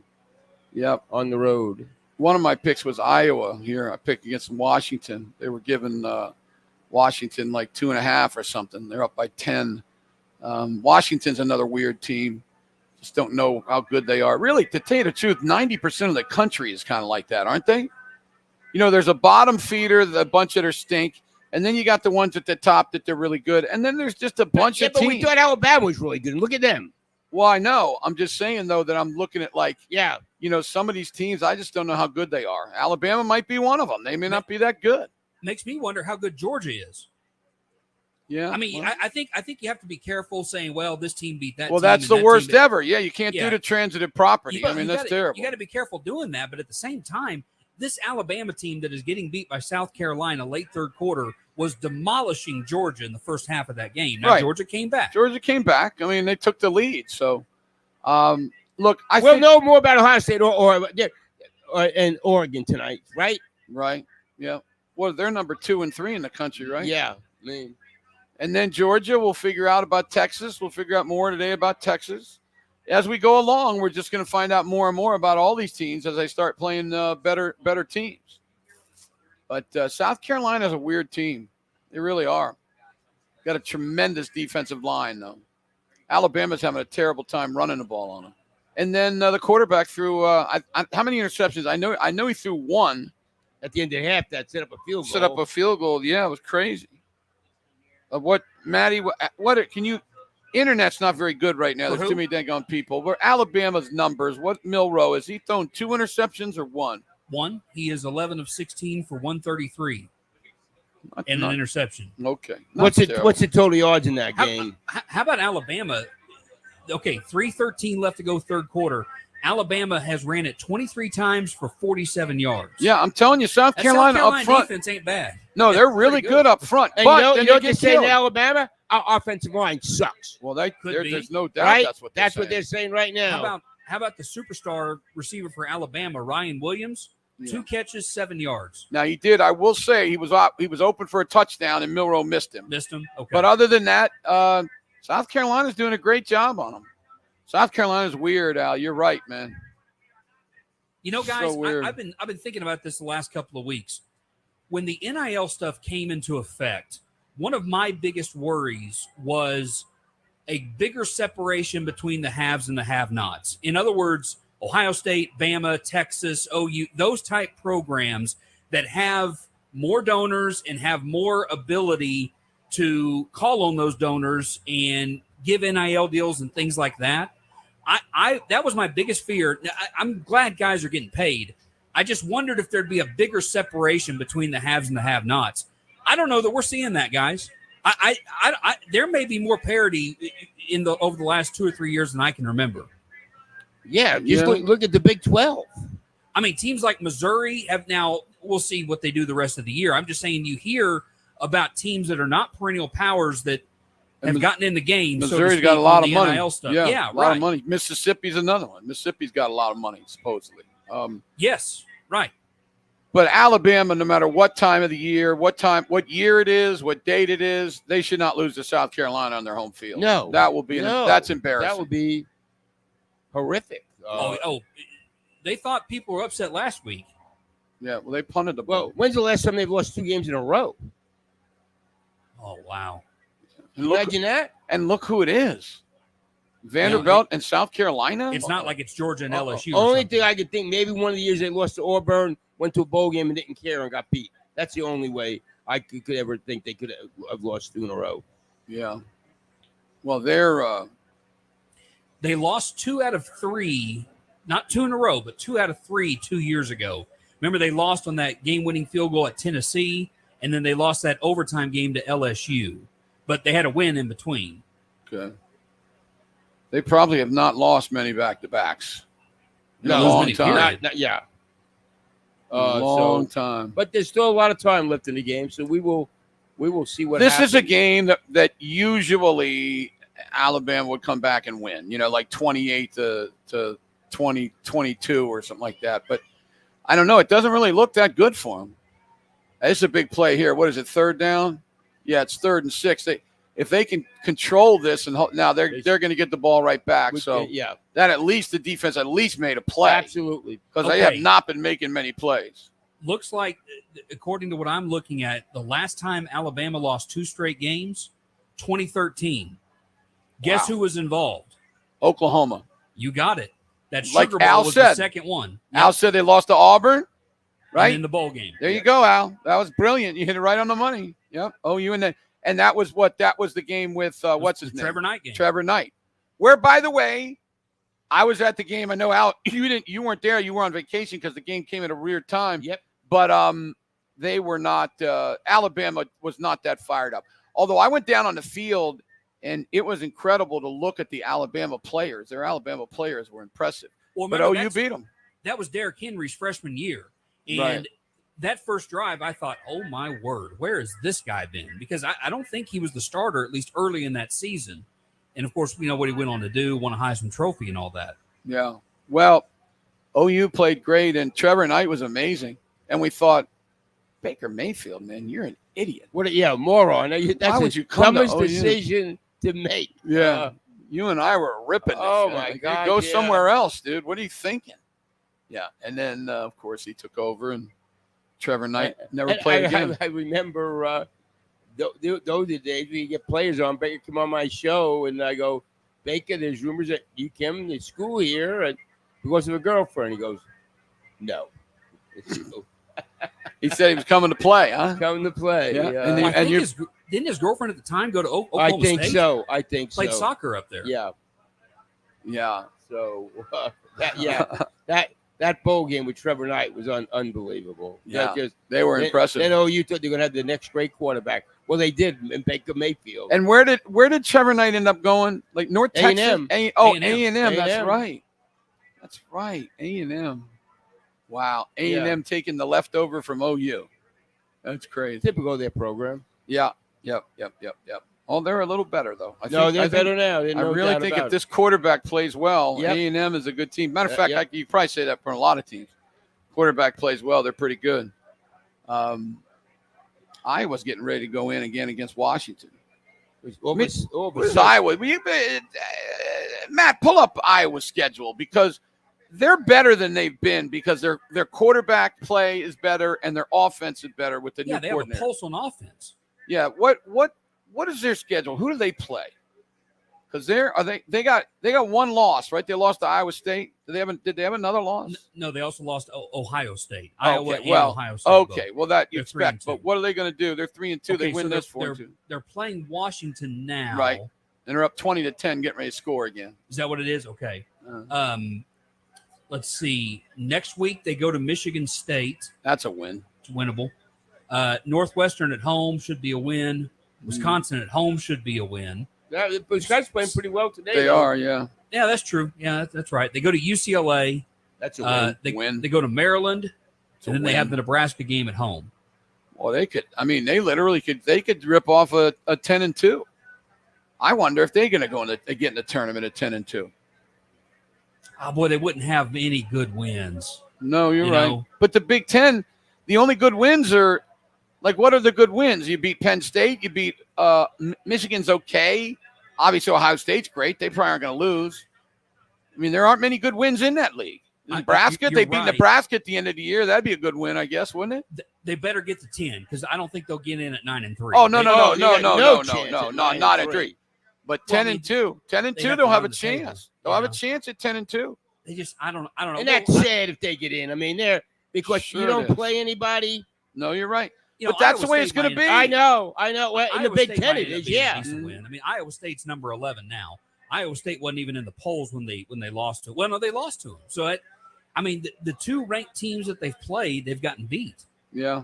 Well, listen, I'm agreeing with you guys. I'm just saying the way this goes, if they're 10-2 and finish third in that league, they're probably going to get in. And if they don't, that's the bad thing. If they don't do strength of schedule and just records, I mean, well, the Big Ten's I'm telling you, though, the teams in the Big Ten, none of them are going to have a good strength of schedule.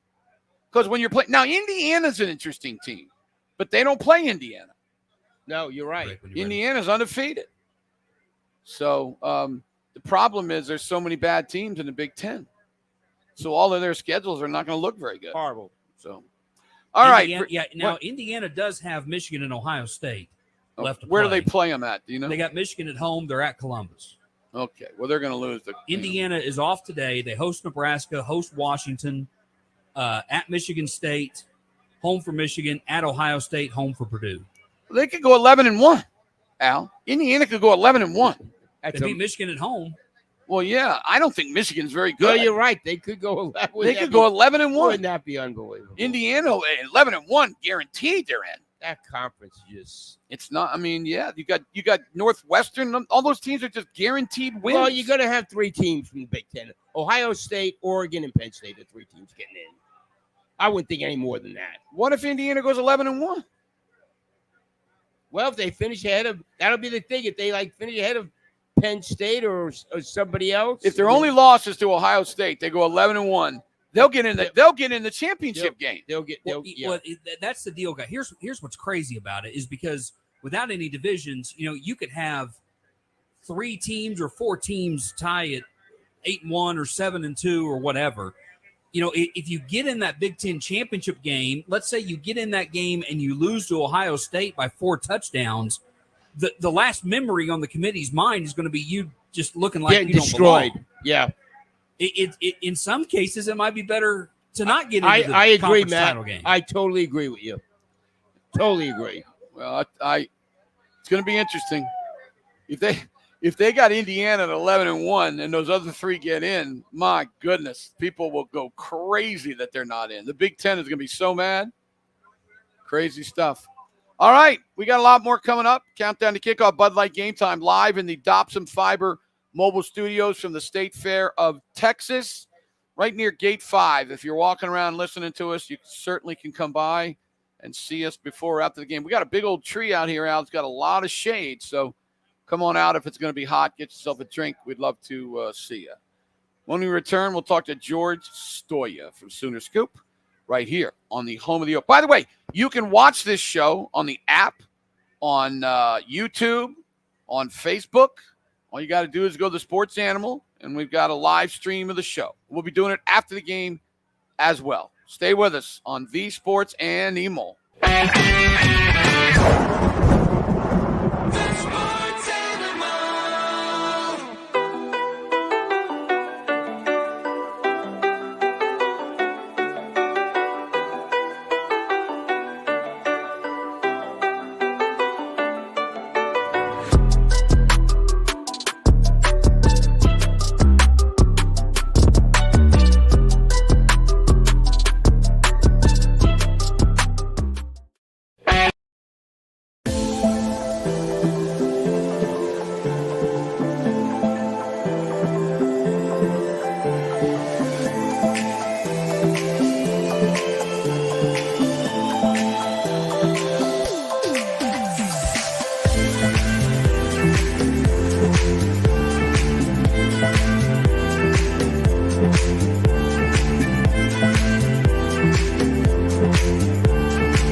Tennessee is hosting Florida.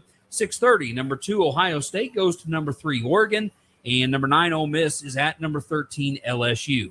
7 o'clock, number 11 Iowa State goes to West Virginia.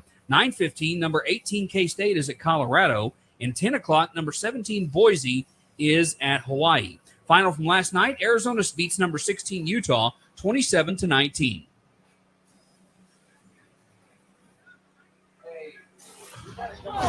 Countdown to kickoff and Bud Light games. Okay, guys, George is ready. Need the weapons of the game here. Okay.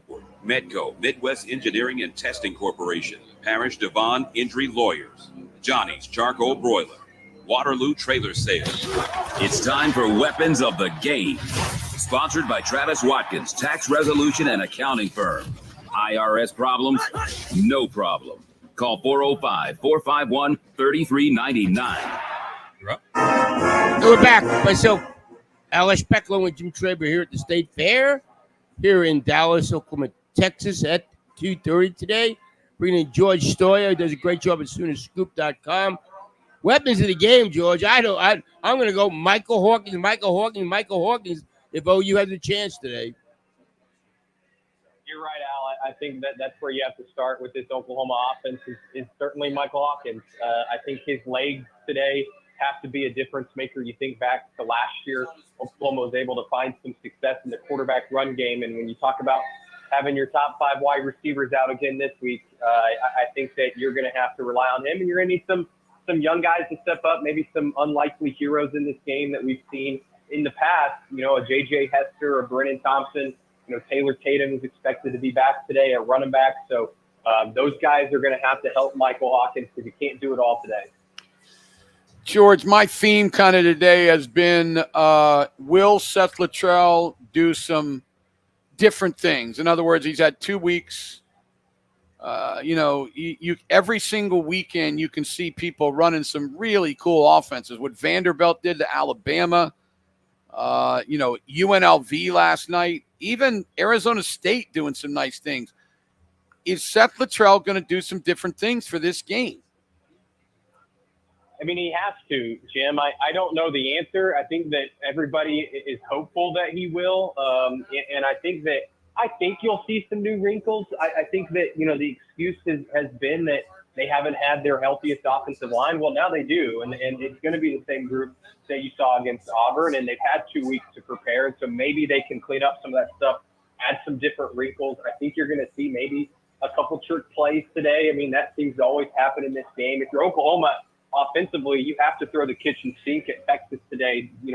Put everything out there that you have in your playbook. And so I think you're right that he has got to do that today. Will he? I just don't know, because I feel like I've come on here before every single game this season and said, hey, I think we might see some new stuff, and we just haven't from the offense. And so I'm saying it again this week. I think we might, but again, how different? I'm not saying they're going to go change the whole offense. I don't think that that's realistic, but I do think that you could see some different things in terms of quarterback run game, some zone read stuff, some simple stuff, but then also maybe a couple trick plays here and there to try and get Texas off balance. So, George, this is the best offensive line they have. This is the number one, the 5 that they've got out there. This is the 5 that they were hoping would be there. Yes, correct. That's the group that they, throughout fall camp, that was the 5. It was Branson Hickman at center, Favechi Wiwu at right guard, Jake Taylor at right tackle, left guard Jacob Sexton, and Michael Tarquin at left tackle. So you'd have to think, if that's the group that they wanted to roll with, that they feel pretty good in this game. Now, getting Troy Everett healthy and back, I think that could be a difference maker. He could maybe play some center if Branson Hickman isn't, 100% yet with that high ankle sprain. But other than that, guys, this is the group that they've been wanting to roll with, and that's what gives you maybe a little bit of confidence. Maybe they can run the ball a little bit more effectively. I'm not saying they're going to go out here and rush for 300 yards today, but maybe they can rush for 150 and move the ball a little bit. What's your sense when any of these receivers are going to be back, George? Oh, that's the $1 million question, Al. I wish I had an answer. I do think they're going to get Deion Burks and Jaleel Farouk back relatively soon. I know Jaleel's been working really hard with a broken foot. He just got his boot off this past week, and I think that he has a chance, maybe not this next week against South Carolina, but the next week against, Ole Miss on the road. I think that you could circle that as maybe a possible return date. And I think Deion Burks is close. I do. I know that he's been questionable the last couple of weeks, but I think that he's probably another maybe week or two from returning. But other than that, guys, I just don't think you can count on Nick Anderson or Andrell Anthony at this point. We just haven't gotten any update about those guys. I thought Burks would be back this week. I mean, I don't know a whole bunch about it because they don't tell us anything. So did but I didn't think it was that serious. What is it again? Is it a tissue? That's the other question. We just don't even know. I mean, I know that Brent said after the game, the Tennessee game, that it was soft tissue. I know some people have thought it was an abdominal issue, but I think it's soft tissue, and those guys can take some time to return from. We thought with Nick Anderson, you know, he struggled to get back, and then once he got back, he re-aggravated it. So I'm sure they're trying to play it careful. But I really don't know the extent of the injury, what exactly it is, where the soft tissue injury is. And that's the hard part for me to be like, hey, well, I think he might be back. It's hard to know when you don't even know what the injury is. Yeah. It's an interesting matchup of Sarkisian, a great offensive mind, against Brenton, one of the top defensive coaches in the country. Yeah, it's one of the best in the country in terms of when you talk about those guys' minds and there's those sides of the ball. And I think that we've made so much about the Oklahoma offense today, and rightfully so. They're going to have to come out and play well. But this defense can be a difference maker, and they've got a huge test in this Texas offense. And I think if they can, you know, try and slow them down a little bit, Texas is going to score some points, just like Tennessee did. They're going to have some big plays, I'm sure, in this game. They've got a lot of really good weapons. Quinn Ewers being back, I expect him to play well today for Texas. But I do think that this defense can get some stops. I think that they'll be pretty successful with their front seven against Texas and being able to stop the run.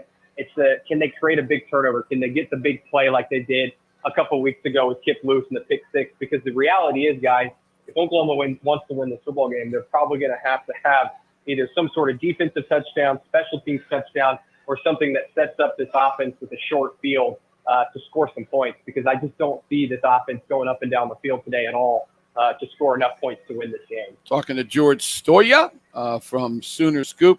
Is the kicker back? He is, yep. And I actually have just been watching him in warm-up, so he is good to go. We'll see if it's him or Zach Schmidt, though. I think Zach Schmidt, the way that he kicked against Auburn and those couple big field goals that he had, he has a right to maybe start today for Oklahoma. So we'll see which kicker it is that goes out there for OU. But both kickers should be available.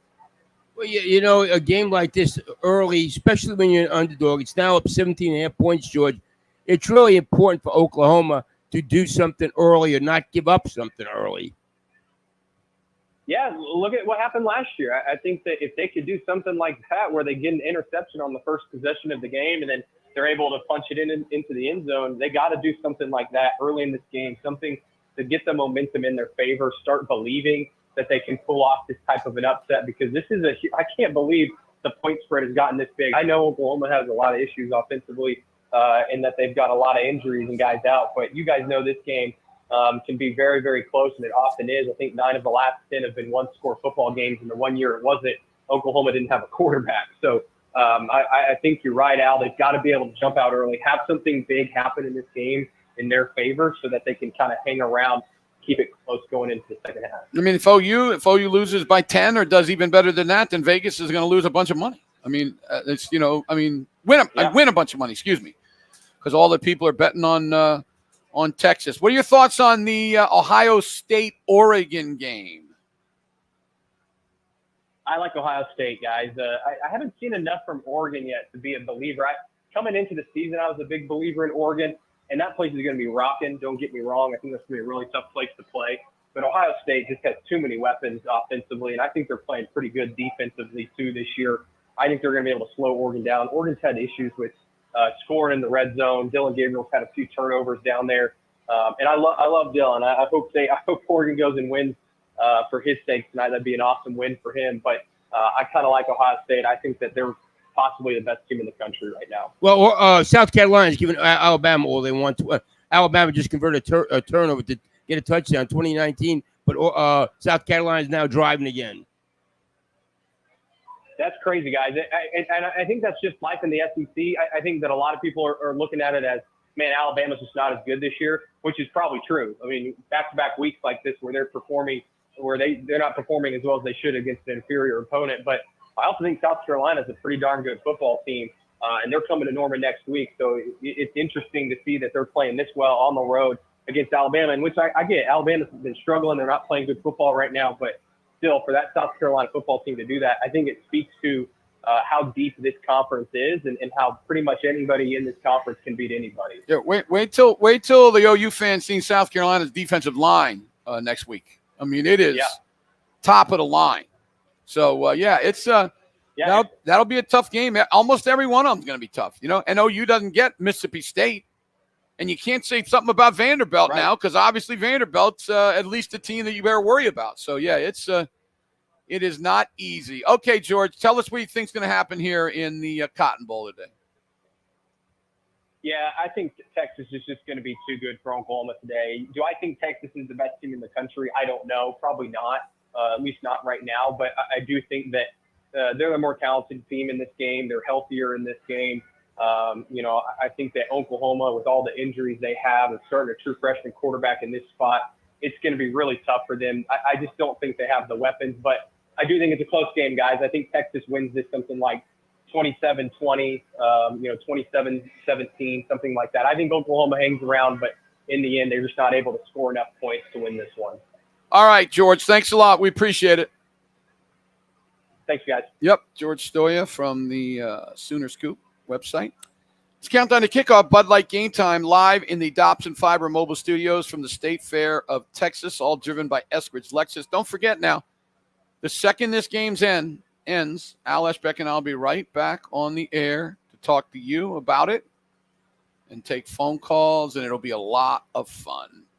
We'll come back. We got a lot more. Al Eschbach and I are going to give you final thoughts, and then we're going to hear from Brent Venables and a lot more right here on the home of the Oklahoma City Thunder, the Sports Animal, thesportsanimal.com, and the Sports Animal app.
0-3 in conference play. They are at number 14 BYU next Friday at 9:15. Tulsa also off today. The Golden Hurricane 2-4, 0-2 in league play, and they are at Temple 1 o'clock next Saturday.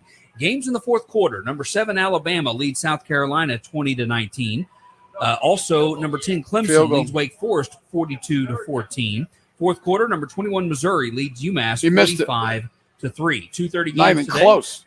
Number That's a 4 big Penn time State choke job. goes to Southern Cal. Number 11 Notre Dame is hosting Stanford.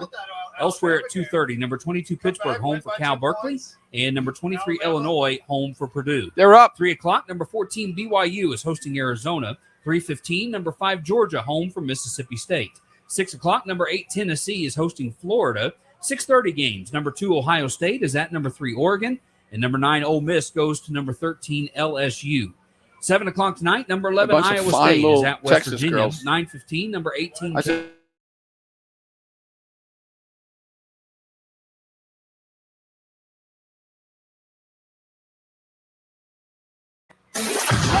Countdown to kickoff and Bud Light Game Time on the road. Sponsored by Eschbach Honda, Mathis Home, Brain Train Centers of Oklahoma, Allison Insurance.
Turnover battle. It just doesn't match the matchup with Texas defense being real good and Oklahoma's offense being one of the worst in the country. It's not a good matchup. And that old stat of whoever runs for more yardage wins the game. I mean, that's just a bad thing for OU right now. Yeah. They just can't run it. Unless Hawkins can. Unless Hawkins like can. last year with that's how That's right, Gabriel in that fourth quarter. That OU's team last year was better than this team right now. There's no doubt about that. So I think Texas is pretty good. How good? I don't know. How good? I mean, but I think they're pretty good, and they got a veteran quarterback that means a lot. First ever in a game that a true freshman is starting a quarterback. Next 2 weeks, we'll find out about Texas today you're right. and next Saturday. Absolutely Right. I'm going to go Oklahoma, Texas. I'm sorry, 27-13. All right, I'm going 31-13, Oklahoma, and we obviously hope that it'd be a better game than that. So you're picking the Sooners by 18? No, picking the Texas Longhorns. Mr. Matt Meyer, what do we got coming up? Well, we're going to hear from Brent Venables coming up. We'll keep people updated on this early window, and the game really to keep an eye on right now, like we've talked about, is Alabama leading South Carolina 20-19. There's 6 minutes exactly left to go in this game. The Crimson Tide were the beneficiary of a missed field goal by the Gamecocks. So Alabama still leading 20-19, under 6 left. We'll keep people updated on that. We'll hear from Brent Venables coming up next. All right, Matty, thanks a lot. And Al and I will be right back after the game. I promise you, the second that it ends, we'll be on the air. This is Countdown to Kickoff, Bud Light Game Time, live in the Dobson Fiber Mobile Studios, driven by Eskridge Lexus. Don't forget, we're the only station in the state that does pre- and post-game for every OU and OSU game. This is the place to be, right here on The Sports and Nemo. Guys, good job.